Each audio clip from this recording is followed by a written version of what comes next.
cloud. Okay. Sorry, Mark, you were saying one of the women is using different pronouns. Right. There was, one of them had was a they for her bat mitzvah, and the other was and then 2 weeks later the person was a he. So it's hard for me. This doesn't have to do with halacha, obviously. It's hard on a personal basis to make this transition and to see people as non-binary. And I certainly can accept people's identity, and people should be able to be called what they want to be, called, whether it's their names or their pronouns. But it's all very new, and I find it very confusing. Thank you for your honesty. Appreciate that. Suzanne? Thanks. So I was ordained at HUCJIR in Cincinnati in 1990. And for 6 years in the late 90s and early 2000s, I was the rabbi of Congregation Or Hadash, with a synagogue with a special outreach to the LGBTQ community, and learned a lot and grew a lot from that experience. The congregation actually decided to dissolve itself somewhere around five to 7 years ago. I can't remember exactly, largely because of greater acceptance from the wider Jewish community, which is awesome. So yeah, Ellie, I told you about some of the questions. Some of the things I'm dealing with also revolve around people who identify as non-binary or gender fluid. I currently serve a congregation in Michigan City, Indiana, where I succeeded Rini. One of the things I'm trying to figure out is how to introduce the concept of people identifying as gender non-binary or gender fluid to the congregation. There were at least 2 people who identify as non-binary at the congregational Seder, but most of the congregants are elderly and really don't have a concept. One of the people who identifies as gender non-binary is going to have a bar mitzvah, kabbalat mitzvah, b'nai mitzvah, brit mitzvah. We need to figure out which term we're going to use in a little under a year, and need to figure out how to introduce this to the congregation so that they can be respectful, and so it can feel good for the young person and their family and for the congregation. So I guess that's kind of where I am. Okay. Coincidentally, or maybe not, at noon today, the Women's Rabbinic Network is having a webinar in preparation for, I think, making an official statement about being welcoming to trans and non-binary members. Great. Thank you. Okay, I'm Melamed. You're muted. It's Eileen is her first name. Eileen, thank you. Are you able to unmute? Oh, there you go. I'm going to try. Can you hear me now? Yes. Yeah. Okay, Yes. Let me try this. Okay. I'm actually going to be as quick as I can be because I'm working right now. I'm a hospital chaplain. I was ordained at HUC in Cincinnati in 1983. Primarily was in congregational work for a long time, and transitioned over to chaplaincy in the 90s. I work in a Catholic system, a very large, growing Catholic system called Ascension Health, our hospital, St. Francis in Evanston. We've had a lot of in-services on how to relate respectfully and sensitively to people who identify as non-binary. It's a requirement of our teaching and learning here as a chaplain. Again, the Catholic religion has specific statements, which are very conservative in many ways, but they also allow room for a lot of respect and sensitivity to people who identify as non-binary. What I'm dealing with now as a mom of 2 kids is they go to Olin Sang Rabins, which is a camp of the Reform movement in Wisconsin, And at that time, a lot of the kids in their middle school years start to identify differently. So my kids come home and talk to me about it, just to kind of reflect with me, because they have friends that identify as gay, as trans, as different things, because they're sort of going through that identity stuff around the middle school years. So I'm just trying to be respectful and sensitive and open to those conversations. So I appreciate this today. Thank you so much. I see Rivka's come back, so just one more chance to tell us who you are and maybe one question that you bring to this conversation today. I'm sorry, I'm a lapsed doctor as well, and I had a medical call, so I may take it. So I'm a doctor and a rabbi, and I belong to Lone Beam congregation, and I teach mindfulness meditation for a group named Erode. But my main question, and I think for me it's relevant, I mean, so many young people are turned off by Judaism today. And so one of the things I do with mindfulness meditation, we reframe how we look at Judaism as a wonderful place for them, for young people to be. But I'm finding more people are even more turned off now when the LGBTQ movement and my kids' friends, are totally feel like excluded from Judaism. So my question is, how do we bring young people back into Judaism who feel excluded, not only because they're young and they're not institutional, but now because they feel excluded by the liturgy that we have? Yeah. Thank you. Thank you, Rivka. Thank you to all of you for sharing as you did. And I appreciate, as I said before, the honesty with which many of you acknowledge that this is a challenging and quickly evolving reality that requires all kinds of responses, liturgical, ritual, halachic, emotional, social. I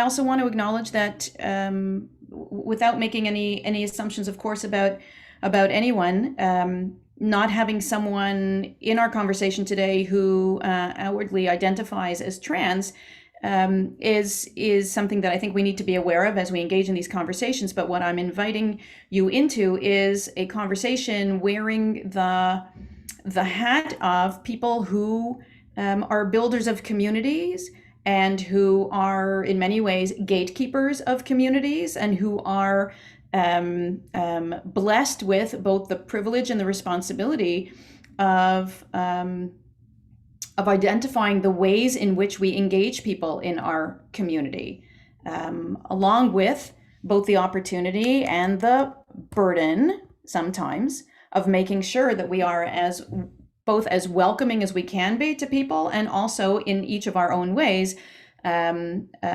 evolving a tradition with the integrity that we each believe it must bear.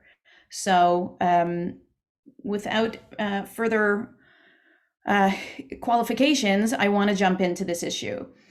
Some of the questions that you raised we're not going to be able to address, but I do hope that our conversation sparks further learning that you can do together around such critical questions around language with regards to liturgy and many others that you mentioned. I'm going to assume that the tshuvot have been, if not read, then at least perused to understand their essential parameters. There is, by the way, a wonderful glossary in Rabbi Sharzer's tshuva, but I want to begin, which can be helpful, but I want to begin with what I think is the most important definition that he offers, which he brings through the words of Joy Layden, a definition of gender, and it kind of sets the tone for our conversation. So I'll just reread it, unless you have the tshuva in front of you, downloaded, and the same for the other. I'll just make a few references to their text, but this is what Joy Layden offered as a definition of gender. Gender exists at the place where the inner life meets the embodied life. It is neither purely personal and internal, nor is it purely biological. Each of us carries a distinct internal sense of ourself as a gendered being. Each of us is also assigned an official gender by the culture in which we live at the time of our birth. Many people seem to find that, taken as a whole, cultural gender expectations do not perfectly describe or define them as individuals. They may prefer some activities, styles of communication, styles of dress, or ways of being that are not associated with the gender assigned to them at birth. They may hold an inner sense of gender identity that largely correlates with the assigned gender, but defy the cultural expectations of that gender. Distinct from this, there are also many people whose internal sense of gender is fundamentally at odds with the gender assigned to them at birth. This often has little to do with the characteristics or expectations outlined above. Gender is much more than how one dresses or which stereotyped behaviors one enjoys. Gender describes the internal map of the self and the framework through which the self meets the embodied world. I think that's a really important sort of statement to keep in mind. Gender describes the internal map of the world and the framework through which the self meets the embodied world. With that as our foundation, what Rabbi Sharzer's tshuva, which is focused on the question of transgender Jews and halakha, his tshuva brings out, I think, the macro challenge that we're here to try to unpack a little bit.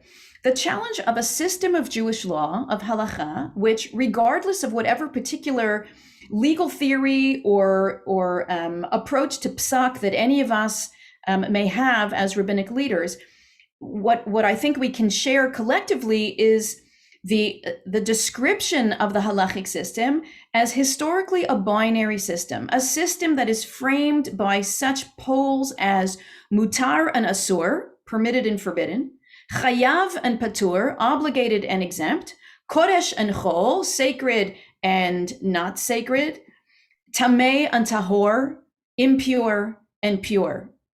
And a system that is shaped by those kinds of binaries will go through considerable struggle when invited to address a world whose reality has now moved beyond such basic classifications and to a reality far more defined as non-binary, fluid, or even hybrid, as it is in the worlds of gender and sexual identity today. As Rabbi Sharzer points out in his words, halakha is binary, but people are fluid.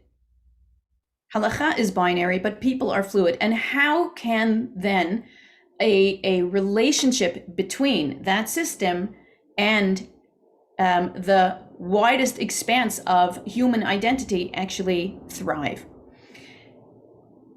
The ancient sages, Chazal, he argues persuasively, did not understand gender and sexuality as we do today. And so the precedents around some examples of human beings who defied such binaries are limited in their helpfulness. And we have to remember that Judaism is an embodied religion, right? We don't just believe our faith, we perform our faith. And so identity matters. Even in an egalitarian world that was premised on gender binaries, there were traditions that applied to people who are male, like Mila, traditions that applied to women to people who identified as female, like Nida, and those distinctions can't be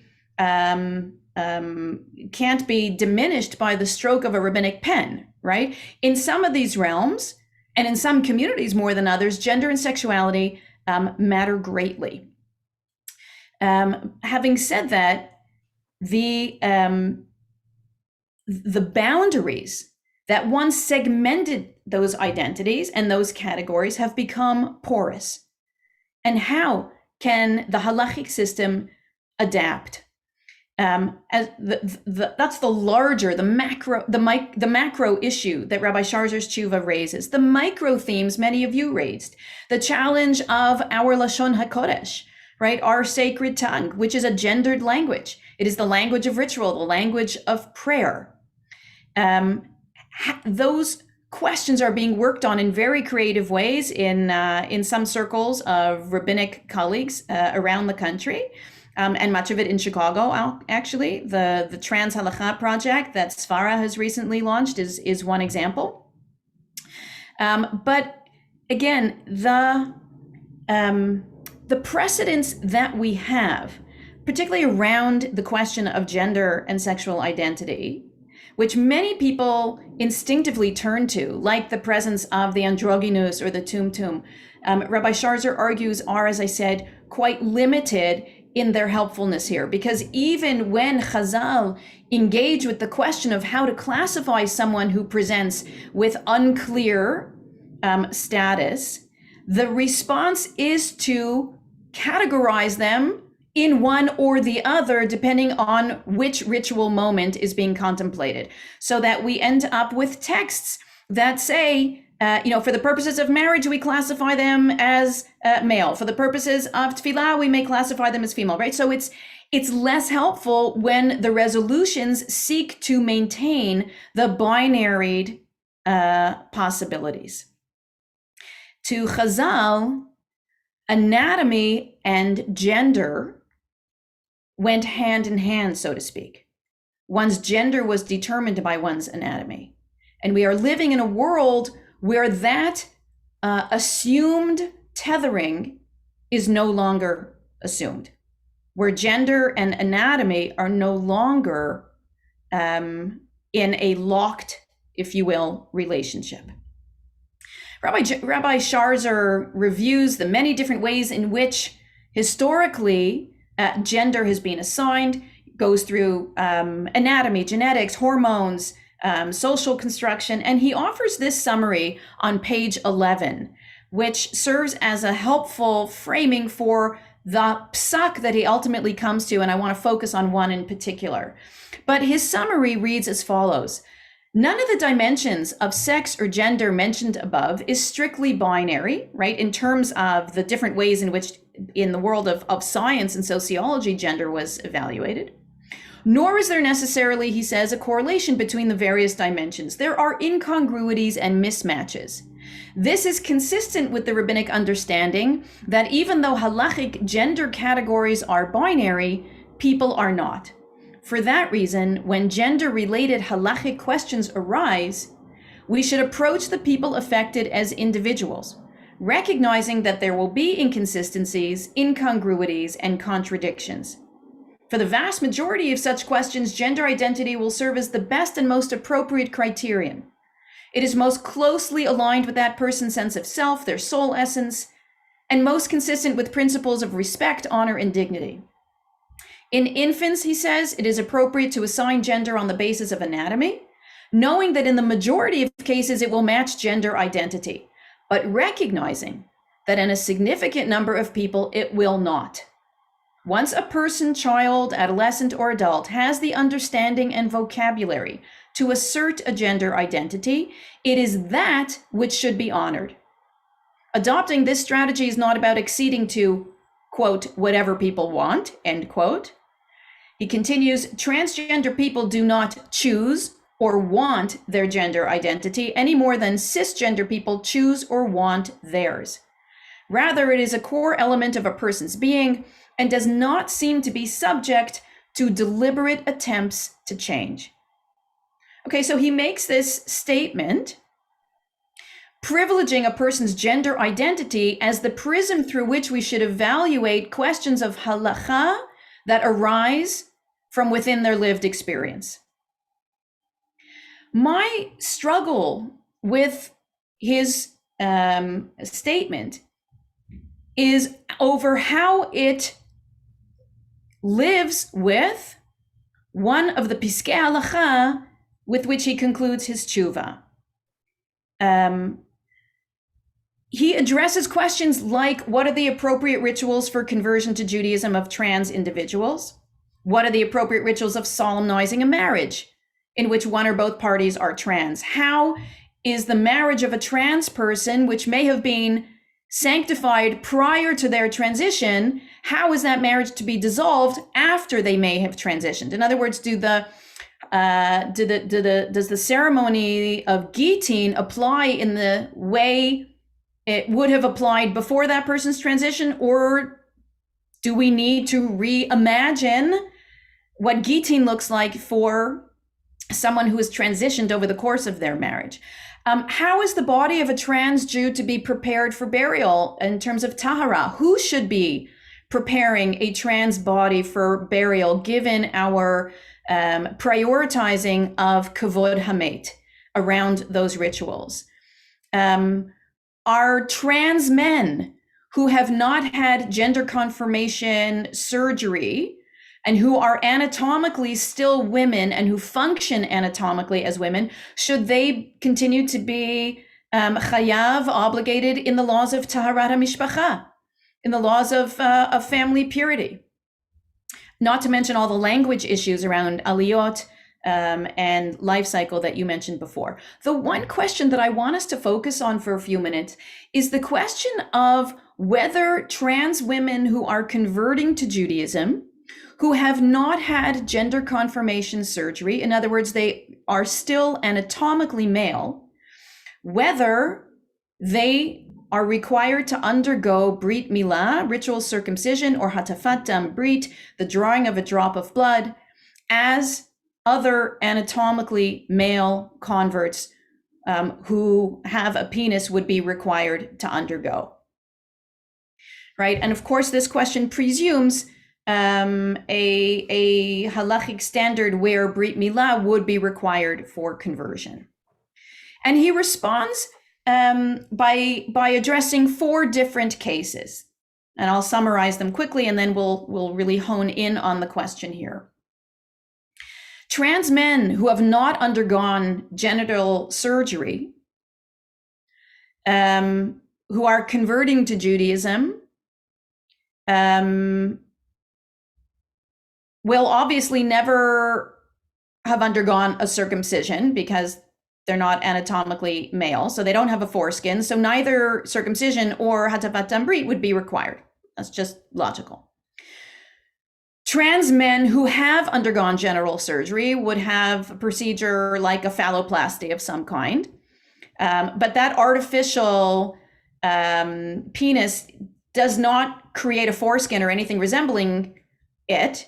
And so they also would not have undergone circumcision before, nor will they have a foreskin, making brit milah and hatafat dam brit, irrelevant halachically. Trans women who have undergone genital surgery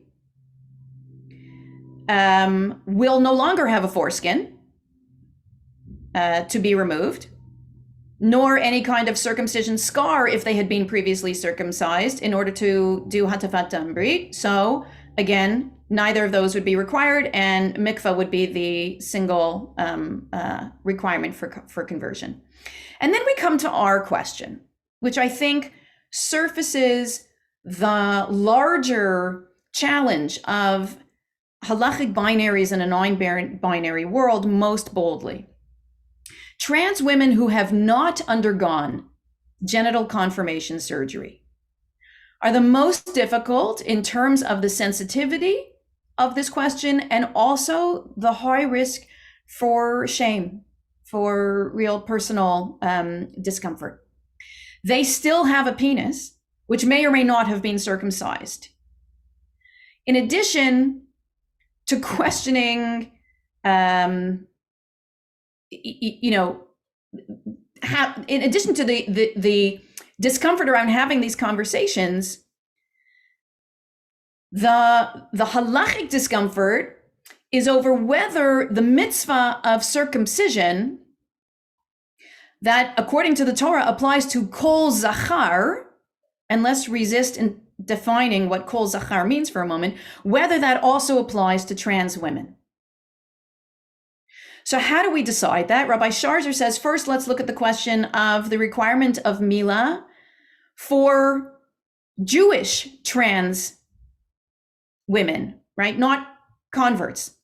So imagine a Jewish baby is born with male anatomy, but because of medical issues at the time of birth, they cannot be circumcised. And the issue of their circumcision is set to be resolved when the child becomes older, healthier, and is now a young adult. But at this age of being a young adult and able to resolve their issue of circumcision, the child now identifies as a trans woman. So the question is, even in that case, would we require brit milah?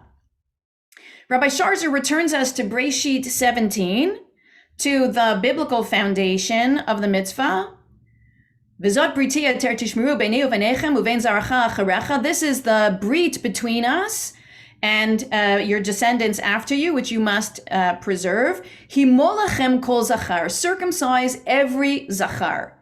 So we need to understand what zachar means. Does that mean only people who are male by virtue of their male anatomy, which may include people who are anatomically male, even if they identify as female by gender?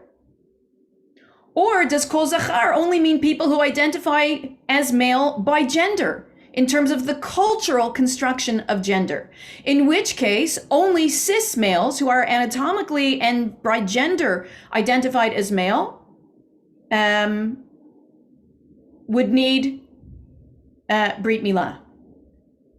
Again, Rabbi Sharzer acknowledges that Chazal did not have the same conceptions of transgender identity as we do today. That to them, gender was assigned exclusively on the basis of anatomy. And so Chazal understood, in his opinion, Zachar to refer to someone with male genitalia. Right? Someone who has male genitalia is obligated in the mitzvah of Brit Milah, a mitzvah based on anatomy, not on gender. And so anyone who has a penis in that reading is chayav for the mitzvah of Milah, right? If the essence of the mitzvah is the removal of the foreskin, then if you have a foreskin, it must be removed. If you don't have a foreskin, you are patur. And so his psak is that anyone with male anatomy, including a trans woman who is converting to Judaism, but who has not had gender confirmation surgery, she would be required to have a Brit Milah for the purposes of her conversion.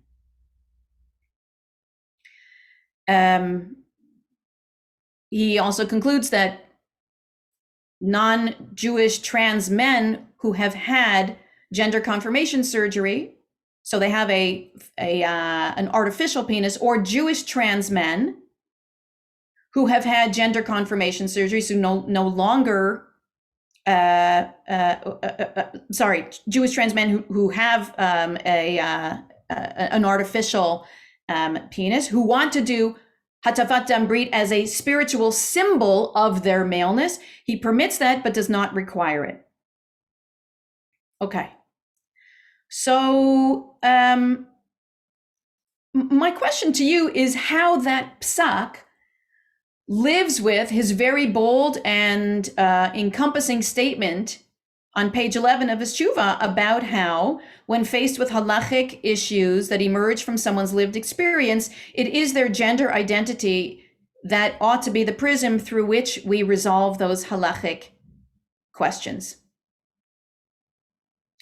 Now, before I invite your thoughts, I want to just say that I spoke with Len about this. And he is aware of the fact that there are many in the trans community who were deeply disappointed by his tshuva and who expressed great discomfort and shame that his psak unleashes. But he says nobody was able to come up with any kind of cogent reason to eliminate the requirement of Milah for someone who is in possession of male anatomy within a halachic framework. So this tshuva remains very controversial, and people really question its sensitivity, because in spite of the acknowledgement that Chazal's tethering of gender and anatomy is no longer the understanding based on which our world operates, it is a tshuva that once again tethers anatomy to gender in a way that often renders evolving gender invisible. And so it is experienced as rather constricting. Rabbi Sharzer argues that maybe by expanding who is chayav in the mitzvah of Milah to include trans women, in some ways expands the pool of those who can partake in such a mitzvah, making it more welcoming rather than more limiting. So he again struggled to see another halachic pathway. He said, if we include gender in our considerations, what would the requirement be for non-binary people who are in possession of male genitalia? Should we leave it up to them to decide as individuals? Will rabbis and families and congregations be willing to accept that approach? And how will we deal with the parents of a newborn baby who is born with a penis, who say that we are not going to do Brit Milah in 8 days because there is a chance that this baby may evolve over the course of their life to adopt a female gender identity, or we want to wait a certain period of time where this child can affirm their own cisgender as male. For the record, most Orthodox poskim who embrace trans Jews and trans converts require gender confirmation surgery before the conversion to accord them a new status, rendering our question moot, right? In other words, I'm sorry. I apologize.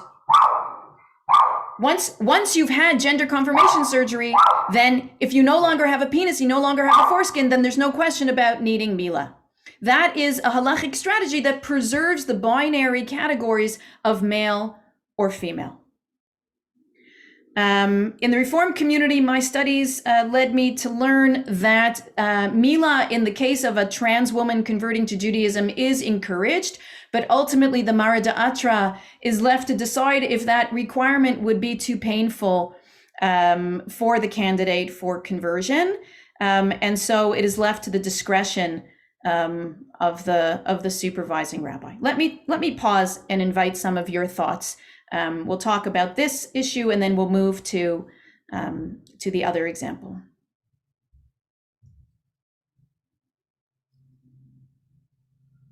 Any thoughts, any questions?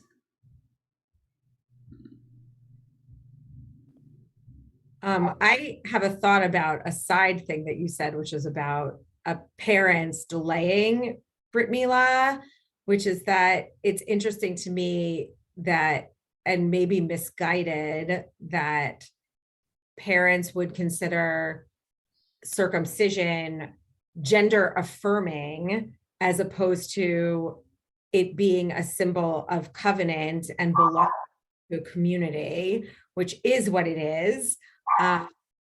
It just happens to be on the male anatomy, which I know for some people is very problematic and even traumatic for people to consider.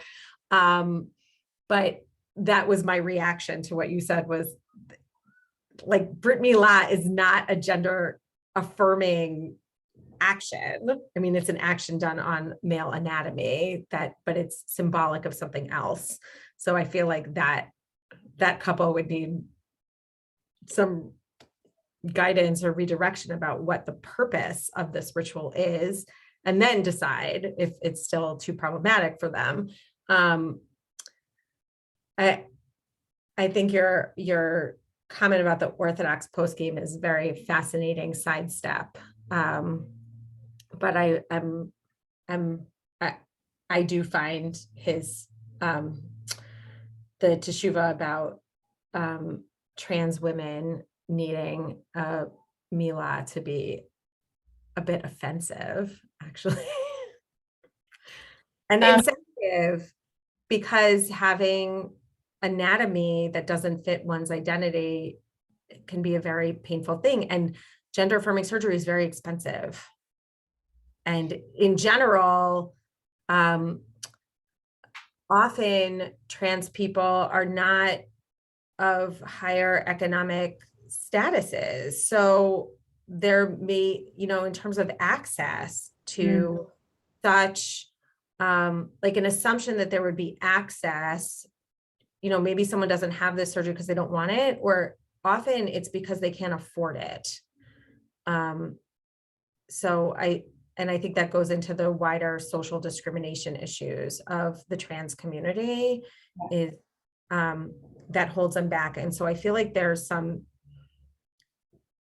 missing pieces in terms of sensitivity to some of this discussion, whether it be from the Orthodox view or the conservative view.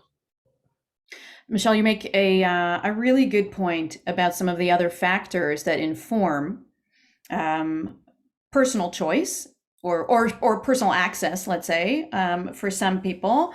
And on the halachic side, sort of considering that from the perspective of psak, you know, it's muvan me'elav that halacha never existed in a vacuum, right? Halacha is not tone deaf to economic realities, and oftentimes psak is very much informed by that. You know, just as a simple example, if you do a survey of rabbinic tshuvot on the question of whether plastic sippy cups that young children use can be kashered, right? Whether they're presumed to be able to withstand the boiling point that is required to get them to in order to kasher them. If you do a survey of the halachic literature on that, you'll find that most American poskim say that that it is not possible to kasher a sippy cup. Most Israeli poskim will say it is. Why is that the case? On some level, that is driven by the highly disposable society in which we live here in North America versus a society that is much more mindful of the expense of those kinds of things that we find in Israel, right? So that's just like a tiny example of how your point is not just a reflection of personal access for the individual, but also sometimes is a factor that informs the halachic decision making. But if I heard you clearly, your reflections actually illuminate the complexity of this issue, because in your earlier comments you acknowledged that from your perspective, Brit Milah is not necessarily to be experienced as a gender affirming ritual. It is a ritual of Brit that we deploy for people who are in possession of male anatomy. And yet you also acknowledge that people who are in possession of male anatomy but who identify as female often chafe against the historic identification of Brit Milah with maleness, right? And so I think Rabbi Sharzer is trying to argue, as you said initially, that Brit Milah doesn't have to be about gender. And yet some of the experience of his psak as being insensitive comes from people for whom it's hard to divest themselves of the historic associations of that ritual with gender, particularly if they no longer identify with that gender. We're living in really, really interesting but really complex times where these presumed binaries are being asked to stretch to reflect identities and realities that are, as we said, more fluid than the system may have ever been able to contemplate. Anybody else want to, Rini? I just find the slippery slope argument to be a really challenging one. Yeah, I mean, it works, in the example of, there can't be mixed dancing at a wedding, or the opposite of that, that joke that it'll lead to that or something. But the idea that we can't be as sensitive as we want to be to a certain population because it might lead to something else, I just find that argument to be problematic. I do really appreciate what you and Michelle have pointed out about, is circumcision of a penis so connected to one's sex biology, and can we not separate it from gender? I think the answer is we can't. Otherwise, this would be easier. If we can, if we're persuaded by Rabbi Sharzer's approach, then I think it would require a major educational campaign on our part to really reframe Milah in a way that we haven't yet. I want to, sorry, before I say anything else, does somebody else want to comment or question or anything? Rivka. Why don't we just draw a drop of blood from everybody and make an egalitarian Milah for everybody converting? Even cis women. Interesting. It reminds me of the position that some synagogues take today, which is before the bar mitzvah celebration to require everybody to go to the mikveh. As one way of dealing with issues of identity, matrilineality, patrilineality, unilineality. I think that's partly because we don't have a equivalent. You know, I know people do baby namings and they're always trying to think like, do I wash the baby's feet or do I do something with Telly? There's no equivalent there's no equivalent covenant. So I don't know, I'm a little going around in my head about this too, but it's like if someone who is a trans woman but still has a penis could decide to do a different, covenant something, then they could just, I think that, and then the fact that Nita is just a different thing, it can't be like, oh, okay, well then you'll do this thing that is only for women. That doesn't make sense either. So yeah. I don't know. I know we don't all know each other, and so I'm going to go out on a limb here and share something maybe a little bit risque, but under the guise of penis envy, but not in the way that you think. I remember really wrestling. I'm the mother of 3 sons and 1 daughter, and I remember really when my 3 sons had their brit milah, each of them, like there was something so raw, so visceral, so in my experience. I was so envious of their Judaism being, marked upon their body. I mean, let me tell you, I was incredibly uncomfortable with the whole thing, and it raised all kinds of other problematics for me. But as a woman, I really envied the inscription of their faith upon their bodies in a way that my spirituality would never be able to approximate. I mean, the closest I've come is I wear the biggest Magen David I could find, and that's my kippah, so to speak. So your, Rivka, your suggestion, while on the one hand, the drawing of blood has such powerful resonance in terms of, ritual, I don't know how that would fly, but it speaks to a certain visceral nature of this ritual that I think is not to be lost in our conversations. Well, because I talk to a lot of young people and try to reframe, I came up and my kids were circumcised in the time when everybody was saying, oh, this is so terrible. And in the 60s and not the 60s, but it was a group of people who were into natural foods and health and against circumcision. And how can you do this to your child? And all I could say was, I took the same stance. I said to myself, I may think it's barbaric, whatever it is, painful, but am I going to be the one to break 5,000 years of tradition? No. And so that's what's my stance. You have to feel so connected to the tradition, the continuity, that this is what you want to do. And I think you're right that I like the idea. I think Rabbi Stern said that it's about the covenant. And I that really resonated with me, that you have to feel that this is something connected to the continuity of the covenant. And no matter what you believe the covenant to be, I felt, and connected to the Jewish people going all the way back, like Pirkei Avot, we're the next chain in the link for me. And we have to keep it going. Say something. Can I say something too? Sure, of course. Yeah, just I had to step out because I'm on call and the pager went off. So I have a different thing. I just want to not get into my whole story. I'm an ordained Reform rabbi. I'm married to a man who grew up in a traditional synagogue. So we're like a Jewish mixed marriage, okay? So when we decided to affiliate, and I was already in chaplaincy, we had to pick a congregation. And I have 2 daughters, okay? So think about that, right? I'm in a traditional conservative synagogue, the most right-wing synagogue in Chicago that doesn't even count women in a minyan, the women can read Torah. I belong to a Reform synagogue as well, so that my daughters feel more comfortable.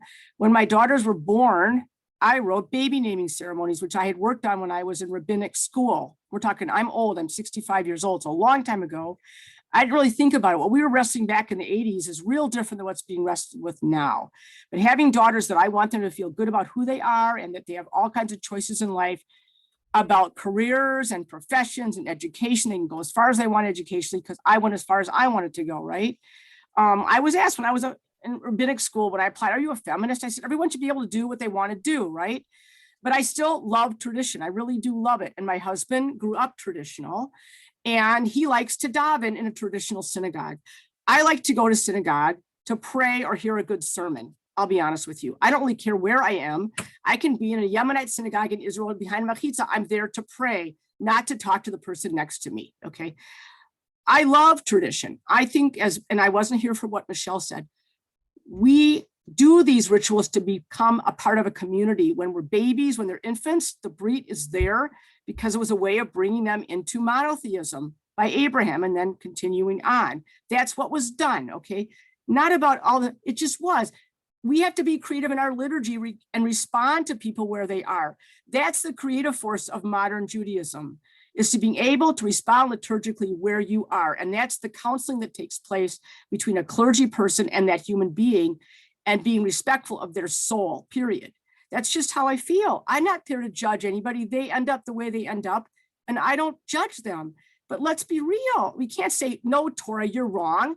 Brit Milah is wrong. It's a mutilation. It's not a mutilation. It wasn't seen that way. It was a way of entering the covenant of Judaism for boys at 8 days, not at 13 for Muslims, which is a little more traumatic maybe, but 8 days old when they would forget about it completely. So I mean, just have to comment that way. We have to be creative as modern educated people. So thank you, Eileen. I really appreciate your thoughts. And you also lead me to want to make sure that we at least name the fact that we are having this conversation at a time when questions about circumcision for Jewish babies are becoming more and more prevalent among people who are opting for what is now called Brit Shalom. There's a whole new website and movement that is associated with this, and the question of what it means to have, forgive my crudeness, but Jewish penises, uncircumcised, roaming the earth, so to speak, presents a new challenge to our understanding of the ways in which the Brit lives in our embodied spirituality. At the same time, I wonder if, in the understanding that Jewish law is casuistic, right? We don't make psak for any and all situations. We are very much driven by circumstance, and that allows for the richness of our halachic tradition to live and the diversity of our halachic tradition. I think about a potential analogy, lahavdil in terms of the actual issue, but from the perspective of the angst that any particular human being may feel in this issue. I think about the issue of abortion, let's say, where there is the life, there is a matter of life and death at play.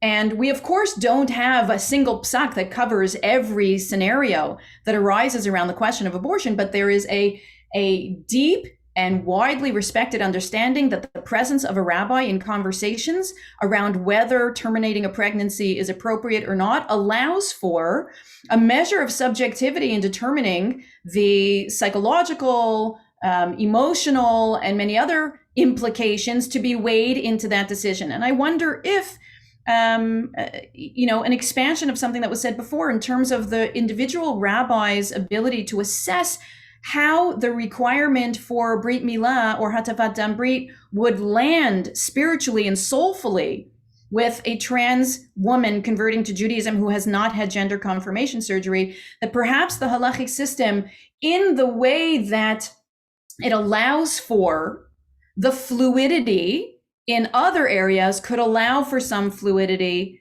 in these restricted circumstances as well. Before we move into the other subject, this also gives me an opportunity to share a big idea with you that I have been working on for many decades, a question that informs much of my own thinking. And I am heartbroken to say that this is work that I have been doing over these decades with one of my best friends and really my Rabbi, even though she wasn't ordained, but who tragically died very suddenly.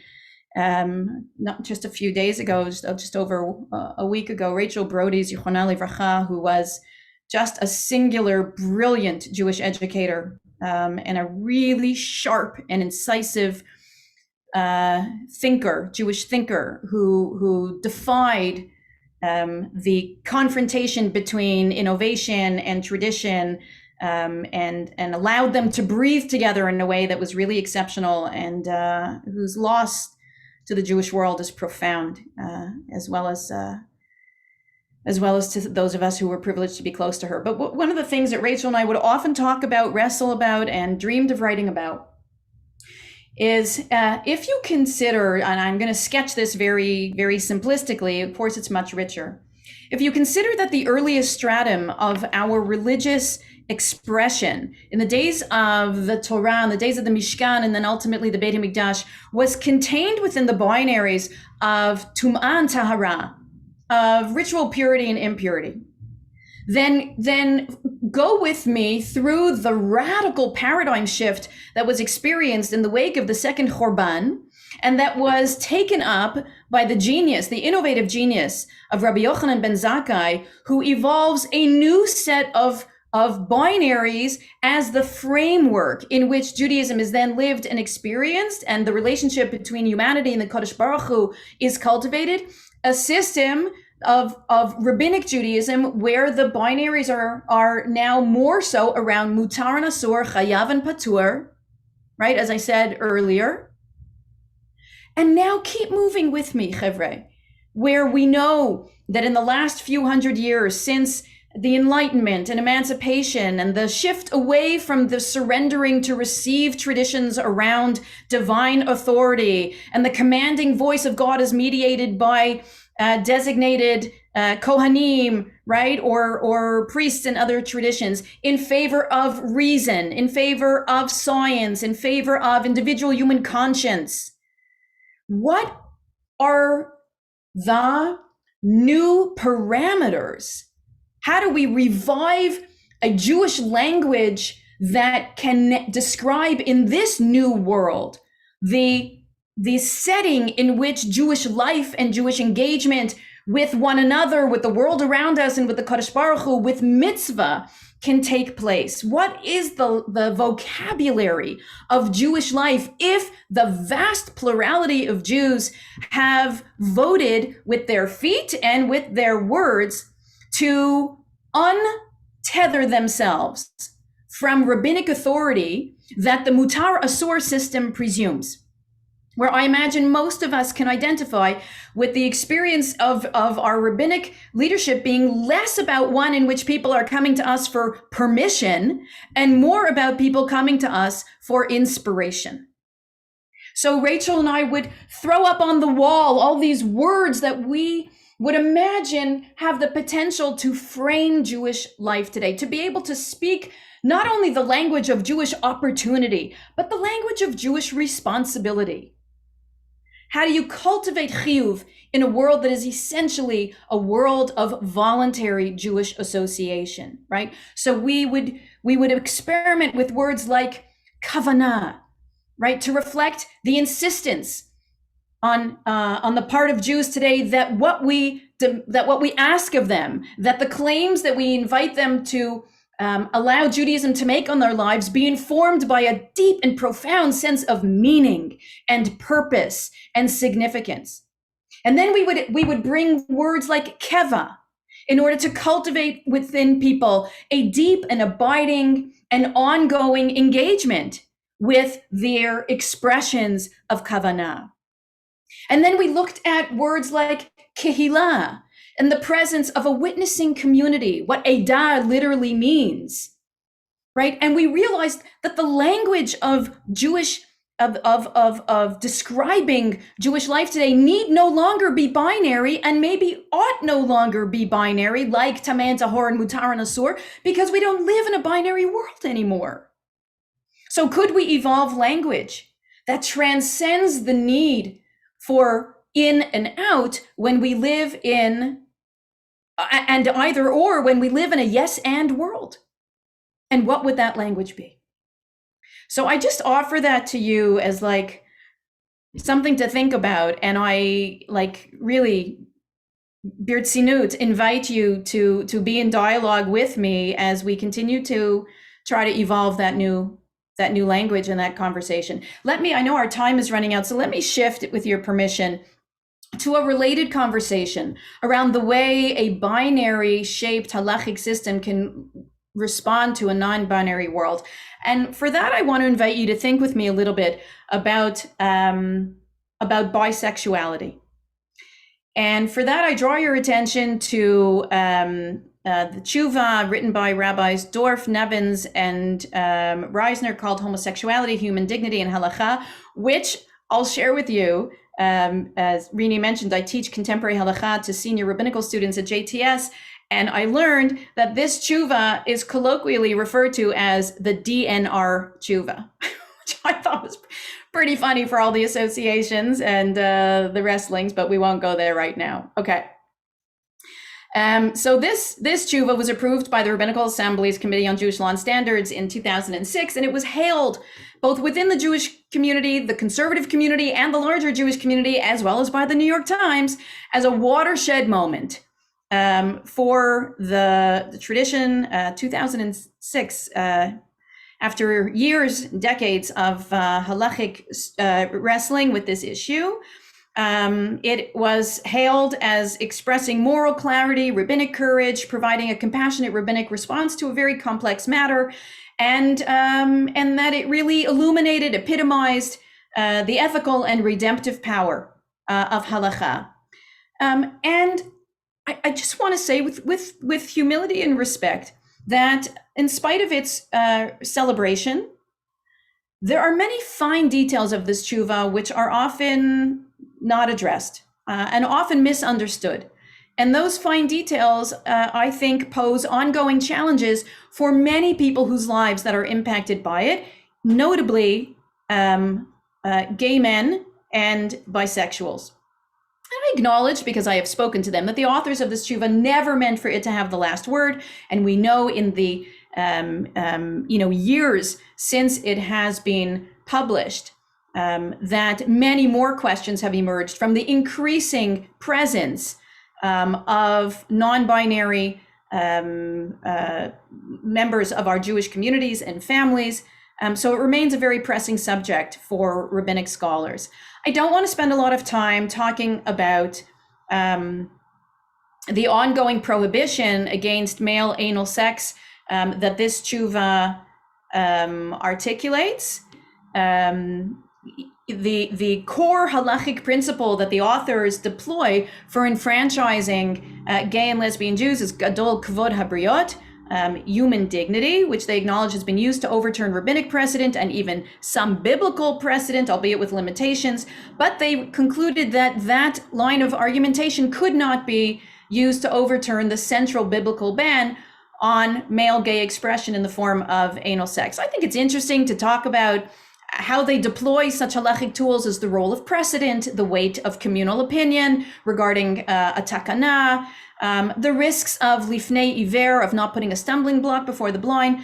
But the issue in the tshuva that most raises our question of the binary shaped halachic system responding to a non-binary world is the way in which it deals with bisexuality. And I think that's the least talked about aspect of the limited scope of this tshuva. Very bluntly, the tshuva states heterosexuality remains the halachic ideal. Regarding bisexuals, they write, we understand that some people experience sexual attraction to both men and women.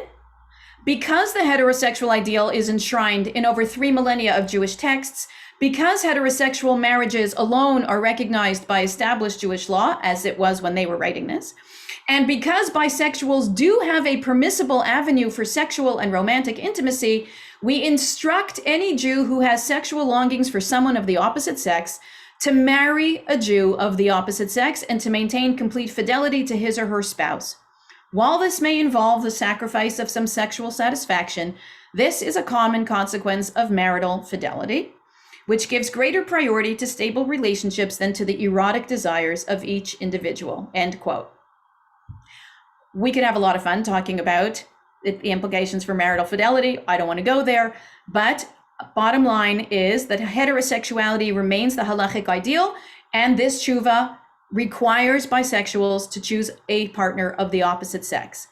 Now, when you think about this requirement against the backdrop of the science around sexual orientation, granted the statistics are imprecise because of the difficulty in actually measuring and getting people's admissions, but it does seem to be the collective wisdom that about 2 to 4% of men and 1 to 2% of women identify exclusively as homosexual, while more and increasing numbers of human beings identify somewhere along the sexuality spectrum. And increasing numbers of people who identify as straight report having same-sex sexual contact. So that the halachic acceptance offered by this tshuva to gay and lesbian Jews extends to a rather small percentage of gay Jews, while the vast majority remain excluded because they don't identify as either exclusively homosexual or exclusively lesbian. And the tshuva responds only to those who feel themselves to be anus, to have no choice, bestowing dignity, kavod habriot, upon those who cannot but be either gay or lesbian. But because the perception is that bisexuals have a choice of sexual expression, the tshuva concludes that that choice must conform to heterosexual norms. Now, it's understandable that the idea of choosing a sexual partner is a challenging concept for a binary halachic system that's designed to dictate what is permitted and what is forbidden. But the question that we have to ask ourselves, I think, is whether we can really honestly and responsibly conclude that the sexual choices that bisexuals make are as interchangeable, are as pliable as perhaps what people choose to eat. In other words, making those choices as reducible to such binaries as kosher and treif.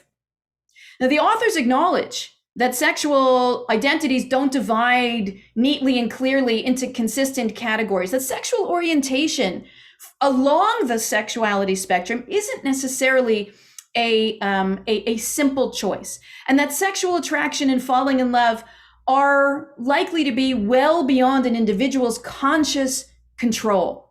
And scientific research shows that the choice of sexual partner is based on many other factors on top of physical attraction, so that emotional and psycho-spiritual bonding are recognized as powerful variables in the pull towards one sexual partner or another. In other words, people fall in love with people, not necessarily with a particular gender or even with a particular anatomy.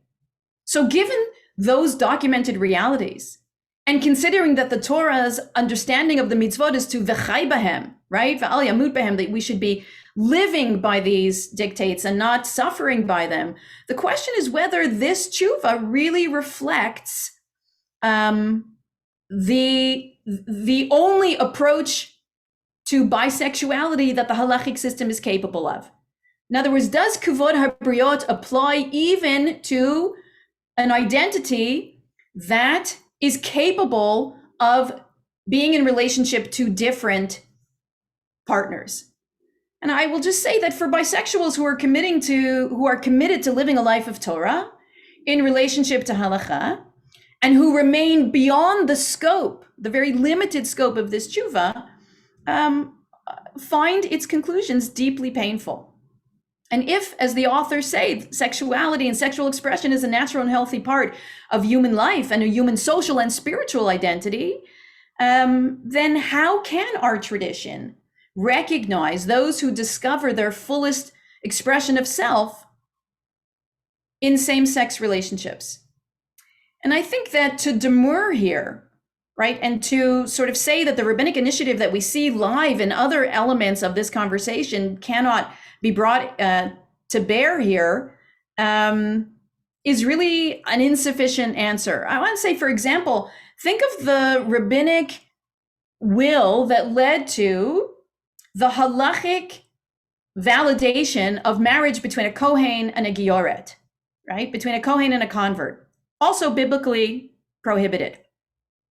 If rabbinic scholarship interpreted the Torah's aversion to that kind of sexual partnership as emerging from a culturally conditioned bias against converts who were assumed to come from morally dubious pasts, can we interpret the Torah's aversion to same-sex love as coming from within a similarly culturally conditioned bias, and then find the pathway to remove the barriers to those who find their truest expression in either a heterosexual or a homosexual relationship?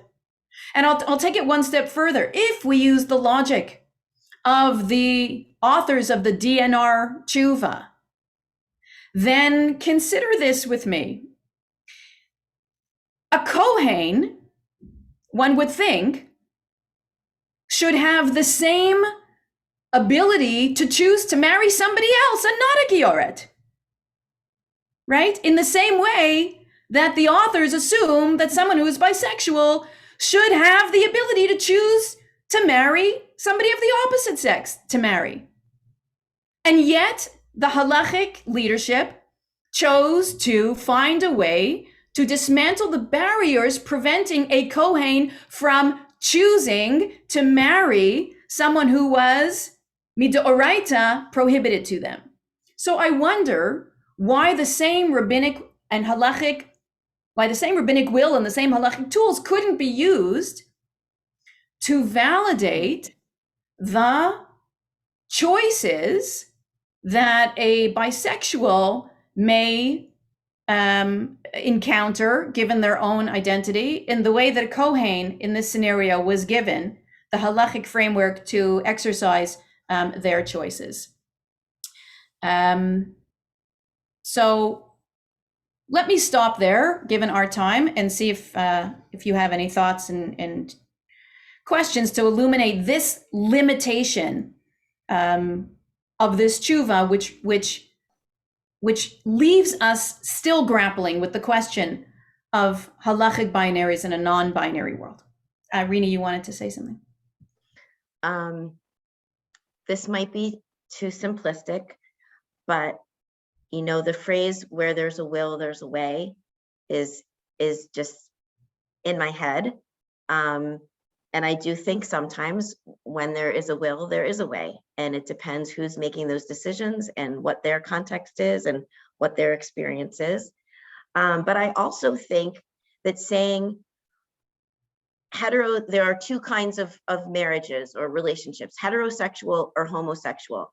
That's a binary. I think we are headed towards a world where people are in relationship with other people. And, you know, how are we going to talk about it when two non-binary people, whether one is trans or not trans, or, you know, we're headed towards a world that is so much less binary on every level. And I hope that our leaders and tradition will make room for it. I guess that's just what I want to say. Thank you, Thank Rena. you for pushing us to think about all of this. Any other thought, Ken? I don't think the example of the Kohen and the Gioret is really a relevant one, because I think that the people who wrote that tshuva for the RA, I don't know if there's a later one than the one I'm familiar with. In today's world without a temple, the status of being a Kohen is really a meaningless one, except you get the first aliyah and maybe get the bench to be mezuman in certain circumstances. And that tshuva reflects that feeling that there's no reason to put those restrictions on the Kohanim today, because it doesn't mean anything to be a Kohen. Whereas whether you're bisexual and you can choose or not is a different question altogether.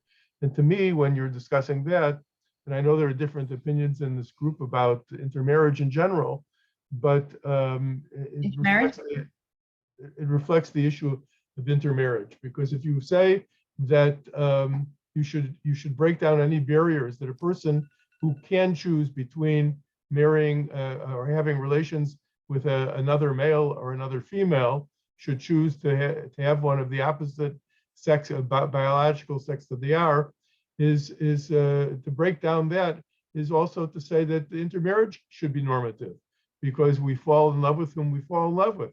On the other hand, people who don't want to intermarry, who are dedicated to being to following in the Jewish tradition, don't go out with non-Jewish partners. They don't even open themselves to that possibility. The crisis in intermarriage that we face today is because people aren't making the decision l'chatchila and saying, I want to marry a Jewish person. So it seems to me that if you take away, there is a slippery slope here, that if you take away all those boundaries and you say that somebody who's bisexual can choose to be bisexual, marry this one and then marry that one, have relations with this or that, and that's permitted, it can lead to saying that any kind of relationship is permitted as long as there is love between the two of them. I appreciate your comments a lot, and in thinking about, just go back to your earlier comment about the tshuva regarding Kohen and a Gioret. It's interesting because there was a lot of discussion around whether that permission would require the Kohen to relinquish their status as a Kohen, or whether they would be able to keep it, and what the arguments would be for keeping it. And I will just say that I have found in my reading of more recent writings, some in surprising ways, some really interesting thoughts around what spiritual value the ongoing presence of those distinctions might have in our communities, even if they don't necessarily need to come with the privileges that they once did. So I think it's a really, really interesting conversation.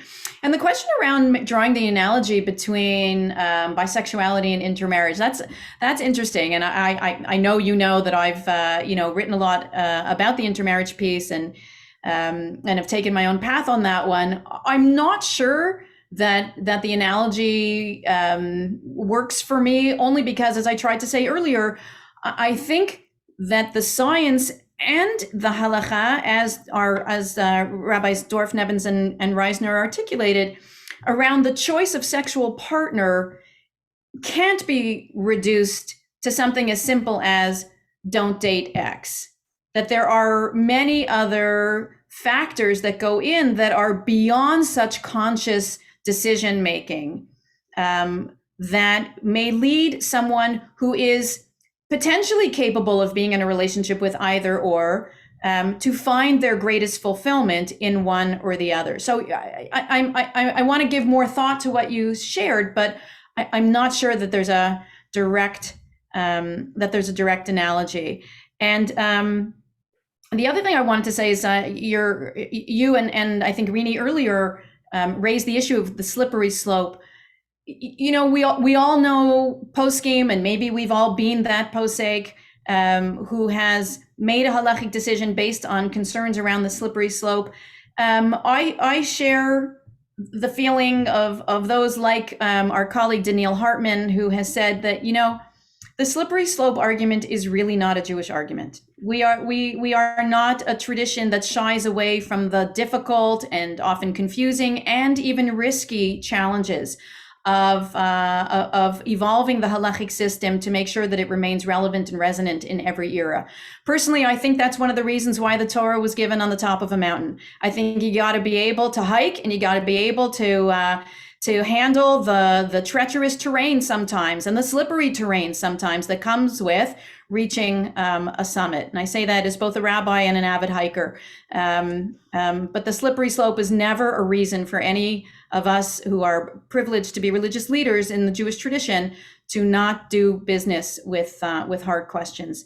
Let me turn to you, Rivka, and then I know we need to wrap up. Oh, just real briefly, I think it's really kind of humorous or interesting, not humorous, funny in a way, that we abide by halachic decisions and halakhic written hundreds of years ago, and yet this DNR teshuvah was written in 2006, and it seems out of date already. And so here it is, just less than 20 years old, and it really isn't addressing what the modern issues are, because like you talked about, our language is completely different, our worldviews are different. Even in this 20 years, it's like a new sexual revolution. So we need an update of that. So for me, it's like I can't even criticize it because for me, it's already old. It's already out of date. It's almost in the binary thing. And the second thing is, like, I really think your language and the framing is exactly what we need. And that's kind of what we do in a route where I teach and other mindfulness groups and a lot of even the renewal groups. I mean, the reframing of Judaism into these kind of views that are understanding Kaaba and Kavanah and community building and what it means to be a witness and what it means to be in community. And commandment is being closer. You know, how do we get close rather than feeling obligated or hit upon? What does it mean to be obligated in a commitment, to be committed?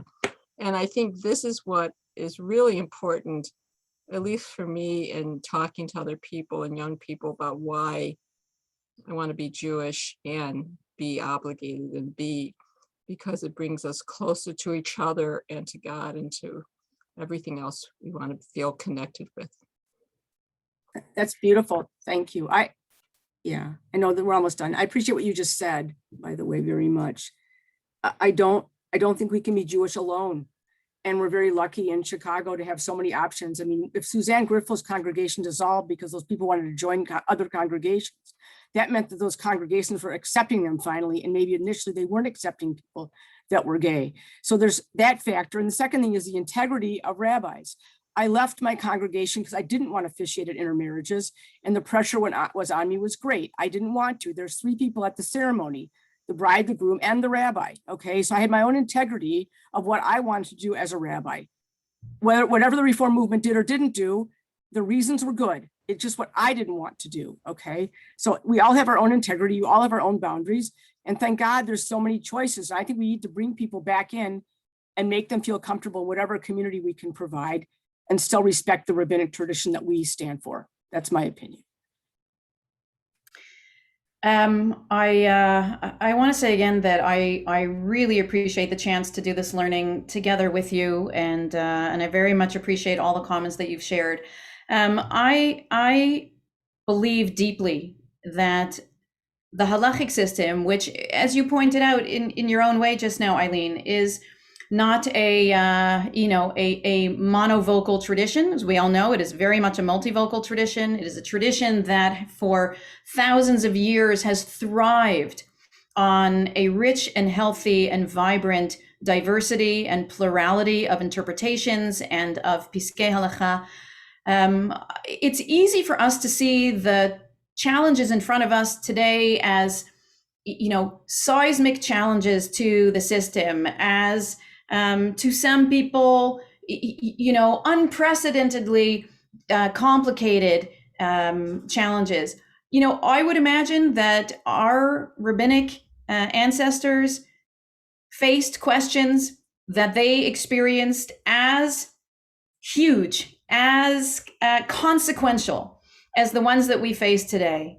And like them, I believe that our system, our incredible treasure of wisdom, of halachic technology, of ritual, of compassion, and of deep, deep inspiration, and a sense of responsibility, not just for the tradition's ongoing resonance, but for the dignity of all who wish to make their spiritual home within the embrace of our community.